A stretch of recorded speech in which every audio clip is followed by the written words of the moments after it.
Theodore Roosevelt by Rod Saraiya and John Miller.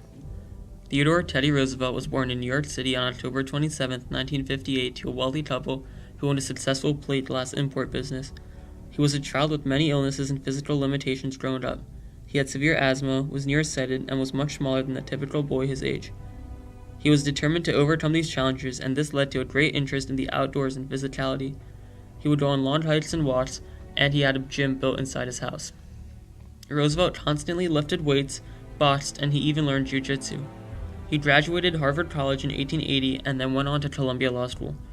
Roosevelt never finished law school. Instead, he went on to participate in a myriad of public service positions, including captain of the National Guard and minority leader of the New York Assembly. However, the tragic death of his first wife, Alice Roosevelt, and mother, Martha Roosevelt, on the same day, in 1884, made Roosevelt leave his home and family and moved to the Dakota Territory for 2 years, surviving as a cowboy and cattle rancher. Then, in 1886, Teddy Roosevelt returned and married his second wife, Edith Roosevelt. Between his 2 wives, Teddy had a total of 4 sons and 2 daughters.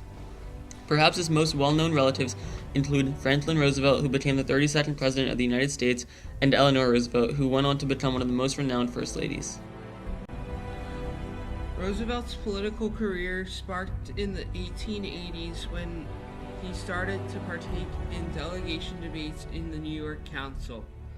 He then went on to serve as a state assembly member, president of the New York Board of Police Commissions, and was an assistant secretary of the Navy, all during the late 1880s and early 1890s. Perhaps his most popular group that he led was the Rough Riders during the Spanish-American War.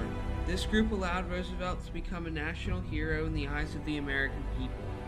Also, Roosevelt became a hero in the eyes of the American people when he won the Medal of Honor for his fighting in the Spanish-American War. From 1898 to 1900, he was governor of New York. Roosevelt improved labor laws, outlawed segregation in schools, and advanced the parks and forestry systems during his governorship. When the 1900 election came around, Roosevelt was chosen by the candidate William McKinley to become his vice president. Following the assassination of McKinley in 1901, Roosevelt became the youngest president ever at the age of 42, and held this position until 1909, until William Howard Taft was elected. Teddy Roosevelt's presidency was defined by many milestones. He was able to control the coal miners' strike in 1902, and his administration passed the Sooner Act, allowing the Panama Canal to be built.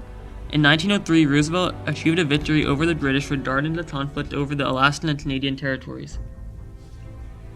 He went behind the backs of Congress and set 125 million acres aside for national parks, improved the Navy drastically, and established the Food and Drug Administration. Roosevelt's presidency can be defined by its progressive nature. He was against big businesses and saw government intervention in the economy. He pushed for a Department of Commerce and Labor which would expose drug businesses. He even took legal action against companies that were violating the Sherman Antitrust Act. His progressive beliefs can easily be seen through his desire to help laborers. Roosevelt described his actions for the common worker and the betterment of society as a square deal, which consisted of 3 C's: conservation of natural resources, consumer protection, and control of corporations. Roosevelt outlined many progressive reforms to the American public and gave his plan a name: the Square Deal. When Roosevelt assumed office, over 80% of American business was owned by trusts.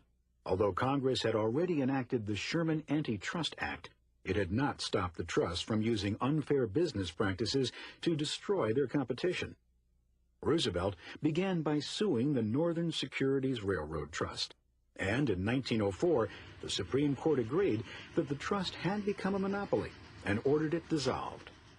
Roosevelt's administration filed over 40 more suits. They pursued the beef industry, Standard Oil, the American Tobacco Company, and many other trusts. Americans overwhelmingly returned Roosevelt to the presidency in 1904, as he continued his work as a trust buster and a staunch proponent of governmental regulation of business. Theodore Roosevelt died on January 6, 1919, from cardiovascular disease. His life and impressive presidency left a lasting effect on progressivism in American history.